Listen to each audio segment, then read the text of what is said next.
स्थानिक स्वराज्य संस्थांच्या निवडणुका अजूनही टांगणीलाच। सुप्रीम कोर्टामधली सुनावणी आता शुक्रवारी।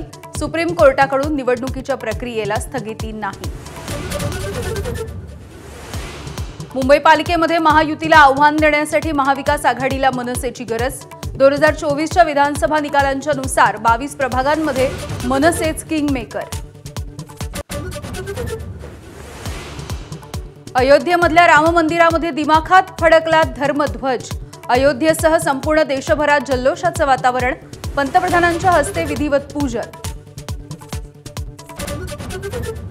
शतकानुशतकाची जखम आज भरून निघाली। आता रामाला काल्पनिक मानणारी मानसिक गुलामगिरी संपवून टाकू। पंतप्रधान नरेंद्र मोदींची धर्मध्वजा फडकवल्याच्या नंतर ग्वाही। सिडकोच्या घरांच्या किमती कमी करण्यासाठी आज उपमुख्यमंत्री एकनाथ शिंदेंची बैठक। अधिवेशनामध्ये घरांच्या किमती कमी करण्याचं सरकारनं दिलं होतं आश्वासन। बैठकीला शशिकांत शिंदे, विक्रांत पाटील उपस्थित राहणार।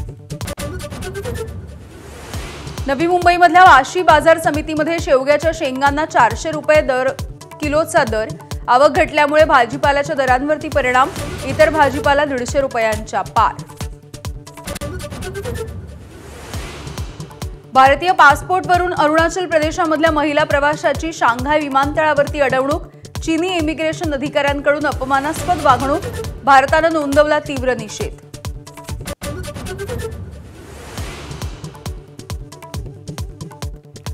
गुवाहाटी कसोटीवरती दक्षिण आफ्रिकेची मजबूत पकड। दक्षिण आफ्रिकेचं भारताच्या समोर 549 धावांचं महाकाय लक्ष्य। चौथ्या दिवस अखेर भारत 2 बाद 27 धावा।